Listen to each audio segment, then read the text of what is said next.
வணக்கம். நம்ம எல்லாருக்குமே இருக்கிற ஒரு பெரிய பிரச்சனை என்னன்னா, நல்ல விஷயங்கள் செய்யணும்னு ஆசை இருக்கும், ஆனா நேரம் இருக்காது. தினமும் 1 மணி நேரம் உட்கார்ந்து தியானம் செய்ய யாருக்குங்க நேரம் இருக்கு? ஆனா கவலையே படாதீங்க. காயத்ரி மந்திரத்தோட சக்திய உங்க நாள் முழுக்க நீங்க செய்யற வேலைக்கு நடுவுலே எப்படி பெறலாம்னு தான் நாம இன்னைக்கு பார்க்க போறோம். இது வெறும் ஆன்மீகம் மட்டும் இல்லைங்க, இது ஒரு லைஃப் சயின்ஸ். வாங்க, அந்த 5 பவர்ஃபுல் தருணங்கள் என்னன்னு டீட்டெயிலா பார்க்கலாம். யோசிச்சு பாருங்க. வேலை, குடும்பம், டென்ஷன், இந்த பரபரப்பான வாழ்க்கையில ஓடி ஓடி மன அமைதியே போயிடுச்சுன்னு உங்களுக்கு எப்பவாச்சும் தோணியிருக்கா? கண்டிப்பா தோணியிருக்கும். நீங்க மட்டும் தனியா இல்ல. இது இன்னைக்கு நம்ம பலரும் ஃபேஸ் பண்ற ஒரு பொதுவான சவால் தான். இது புரிஞ்சுக்க வாங்க அன்ஷுல்னு ஒருத்தரோட கதைய பார்க்கலாம். அவர் ஒரு பெரிய கார்ப்பரேட் கம்பெனியோட லீடர். வெளியில இருந்து பார்க்கறவங்களுக்கு அவர் ஒரு சக்சஸ்ஃபுல் பர்சன். ஆனா அவருக்குள்ள பயங்கரமான மன அழுத்தம், எண்ணங்கள் எல்லாம் அங்க இங்கன்னு செதறி ஓடிட்டு இருந்துச்சு. இதனால அவரால எந்த ஒரு விஷயத்திலயும் முழுசா கவனம் செலுத்தவே முடியல. அவருக்கு காயத்ரி மந்திரம் மேல ஒரு பெரிய நம்பிக்கை இருந்துச்சு. ஆனா பிரச்சனை என்னன்னா, தினமும் 1 மணி நேரம் ஒதுக்கி உட்கார்ந்து மந்திரம் சொல்ற அளவுக்கு அவருக்கு டைமே இல்ல. இது நம்மள பல பேரோட கதை தானே, இல்லையா? ஆமாங்க, இதுதான் இந்த மாடர்ன் லைஃபோட சேலஞ்ச். ஆன்மீக பயிற்சி பண்ணணும்னு ஆசை இருக்கு, ஆனா அதுக்கு நேரம் இல்ல. ஆனா இதுக்கு ஒரு ஸ்மார்ட்டான தீர்வு இருக்கு. இங்கதான் நாம நம்மளோட அப்ரோச்ச கொஞ்சம் மாத்தணும். பாருங்க, கஷ்டப்பட்டு 1 மணி நேரம் ஒதுக்குறது அது ஹார்ட் வே. ஆனா ஸ்மார்ட் வே என்ன தெரியுமா? அந்த பயிற்சிய நம்ம அன்றாட வாழ்க்கையோட ஒரு பகுதியா அந்த ஃப்ளோலே கொண்டு வர்றதுதான். ஆன்ஷோலுக்கு அவரோட வழிகாட்டி சொன்ன இந்த ஒரு வரி தான் நம்ம இந்த முழு விஷயத்தையும் புரிஞ்சுக்கிறதுக்கான திறவுகோல். சாதனைக்கு நீங்க தனியா நேரம் ஒதுக்க வேண்டாம், அத வாழ்க்கையோட ஓட்டத்துல இணைச்சிடுங்க. பாருங்க, காயத்ரி மந்திரங்கிறது வெறும் பூஜை இல்ல, அத அறிவோட அறிவியல். அது ஒரு வேலையா இருக்கக்கூடாது, நம்ம வாழ்க்கையாவே மாறணும். சரி, அப்ப அந்த ஸ்மார்ட்டான தீர்வு என்ன? அதை எப்படி நம்ம வாழ்க்கையோட இணைக்கிறது? வாங்க, இப்ப அததான் பார்க்க போறோம். அந்த தீர்வு வேற எங்கேயும் இல்ல, நம்ம ஒரு நாள்ல இருக்கிற 5 முக்கியமான தருணங்கள்ல தான் ஒளிஞ்சிருக்கு.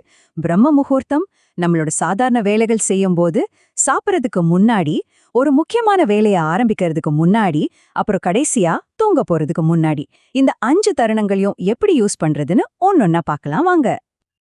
முதல்ல மார்னிங் பவர், அதாவது காலை சக்தி. ஒரு நாளோட ஆரம்பம் சரியா இருந்துட்டா அந்த நாள் முழுவதுமே சூப்பரா இருக்கும், இல்லையா?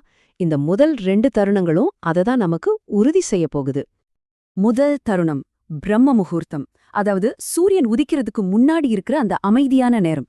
இந்த நேரத்துல ரொம்ப நேரம்லாம் தேவையில்லைங்க, ஜஸ்ட் ஒரு சில நிமிஷங்கள் போதும் உங்க நாளை பவர்ஃபுல்லா மாத்திடலாம். இந்த பிரம்ம முகூர்த்தத்துல நீங்க சொல்ற அந்த கொஞ்ச நேரம் மந்திரம் இருக்குல்ல, அது உங்க நாள் முழுமைக்குமான ஒரு எனர்ஜி வேக்சின் மாதிரி. அன்னைக்கு வர எல்லா சவால்களையும் சமாளிக்க தேவையான பாசிட்டிவ் எனர்ஜிய அது உங்களுக்குள்ள நிரப்பிடும். அடுத்து 2வது தருணம் தொடர்ச்சியான உச்சரிப்பு. இது ஒரு பயங்கர பவர்ஃபுல்லான டெக்னிக். ஏன்னா இதுக்குன்னு நீங்க தனியா ஒரு நிமிஷம் கூட ஒதுக்க தேவையில்லை. நீங்க நடக்கும்போது, டிராவல் பண்ணும்போது, இல்ல ஏதாவது ஒரு சாதாரண வேலையை செஞ்சுட்டு இருக்கும்போது மனசுக்குள்ள மந்திரத்தை சொல்லிட்டே இருங்க. இது உங்க ஆழ் மனச நெகட்டிவ் எண்ணங்கள்ல இருந்து பாதுகாக்கிற ஒரு கவச மாதிரி செயல்படும். இப்படி மனசுக்குள்ள தொடர்ந்து சொல்றது நம்ம மனசுல ஓடுற அந்த தேவையில்லாத இரைச்சலை குறைச்சு கவனத்தை ஒரே இடத்துல வைக்குதுன்னு இன்னைக்கு சயின்ஸும் சொல்லுது. ஓகே, காலையில எனர்ஜியை பூஸ்ட் பண்ணியாச்சு. ஆனா அந்த தூய்மையையும் கவனத்தையும் நாள் முழுக்க எப்படி மெயின்டைன் பண்றது? அதுக்கு தான் அடுத்த 3 தருணங்கள். 3வது தருணம் நம்மளோட டெய்லி ஆக்டிவிட்டிஸ் கூடவே வர்றது. இது ரொம்ப ரொம்ப சிம்பிள். நாம சாப்பிட்றதுக்கு முன்னாடியோ இல்ல ஒரு சின்ன பிரேக் எடுக்கிறதுக்கு முன்னாடியோ இதை செய்யலாம்.